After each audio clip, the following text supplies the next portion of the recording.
Hi, Munyaradzi, if you could start by introducing yourself and your position within the organization. My name is Munyaradzi Majoni. I'm a director at Consolidated African Services. Yes, we understand you are going to have an investment conference outside Zimbabwe. Uh, where is that? It's happening in London at the Royal Geographical Society, which is actually a very nice venue in Hyde Park. Yes, and why London? Why not in Zambia? Why not in China? Why not in Malaysia? Well, London continues to be the financial capital of the world, but more so the colonial connection to Zimbabwe. We are now pushing for re-engagement in the political space, but what we are pushing for is re-engagement in the business space, in the capital space. Yes, but recently or last week in Zimbabwe, there was also another investment conference, and some have happened in South Africa. Why?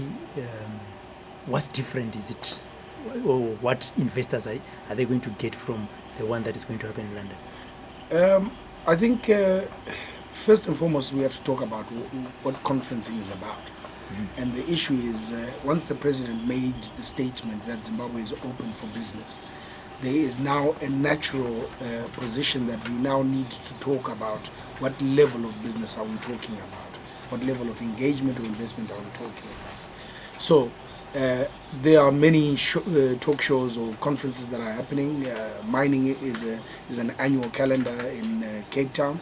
We aim to make the London Economic Forum a calendar event every single year, but we are doing that because we have to be consistent in the messaging and the policy discussions.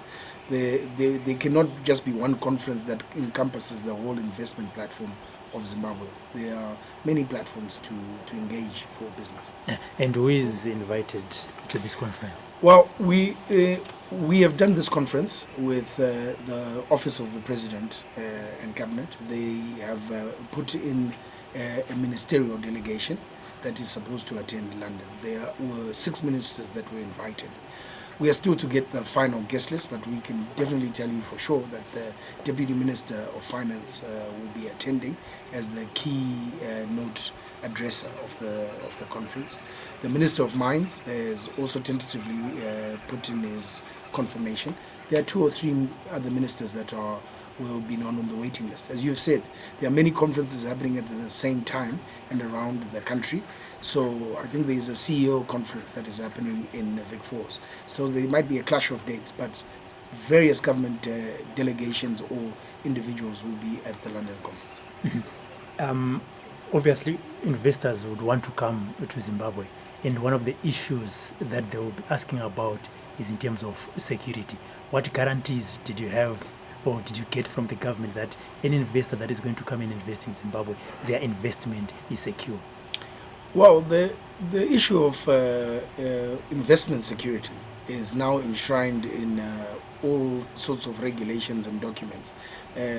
Lists of it is the handbook, the investor handbook, which the president actually launched. Secondly, there are various protocols that are actually there, and part of the re-engagement is government saying that they will restate their position on beepers. So it just goes to show that we are very serious about investor security in making sure that they get their investment worth and they get a return on their investment. Yes. If one wants to invest in Zimbabwe, even outside the conference, if they want to get in touch with you, what advice are you going to give them? Well, we are putting our best foot forward on the basis that we believe in Zimbabwe as an investment destination. We believe that the policy consistency and congruence that is coming with the ushering of the new dispensation are the things that we are best selling and putting forward for Zimbabwe as an investment case. As you know, once the president said that Zimbabwe is open for business, other countries have been open for business for a very, very long time. And all we are trying to do is go into the same pool and put our selling points about Zimbabwe. I think everybody always mentions we are minerally endowed, we have lot of exploitation that has been done. But that's not the only space. Our manufacturing and agro-processing sectors and horticulture sector need a lot of investment. Irrigation, we need a lot of support in the irrigation space, because we've got a lot of dams and natural positions where we can actually draw water from. These are things that will enhance agriculture. We've got the telecom space, where a lot of things have been done in the telecom space. You know, the mobile penetration rate is very high. But there are things that happen in ICTs that we can actually be taking advantage of.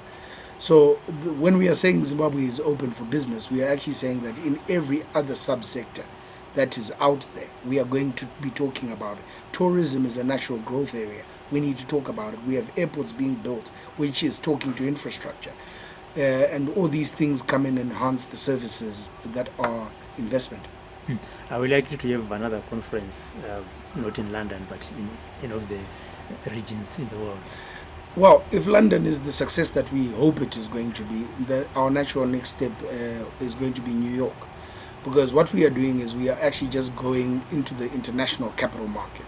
And we are saying Zimbabwe is open for business, but this is what Zimbabwean businessmen have to showcase and actually put up in terms of their willing participation in terms of the international community.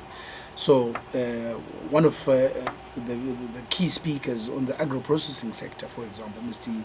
Somani from Wilma, will be speaking about his investment in Zimbabwe since he took over Olivine and is invested. We want to be able to relate those particular stories so that people can relate. Investors can understand what other people or other nationals who've invested in Zimbabwe have actually enjoyed or enjoyed. Yes. And who is invited to that conference? And if one wants to come as a participant, as an observer, as a listener, what is the requirement to do that? Well, first of all, it is a foreign destination. The invitation, if anyone wants to come, they can contact Consolidated African Services. Our website is up, www.zimdaba.com.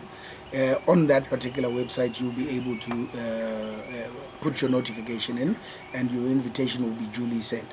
But what we have done is we've invited CEOs, and parastatal bosses who are looking at their own particular companies and saying, we want to go into the capital markets to improve or get investment. And to date, how many business people have already confirmed attending this conference? At the moment, we have over 30 CEOs of various organizations that have confirmed their particular attendance.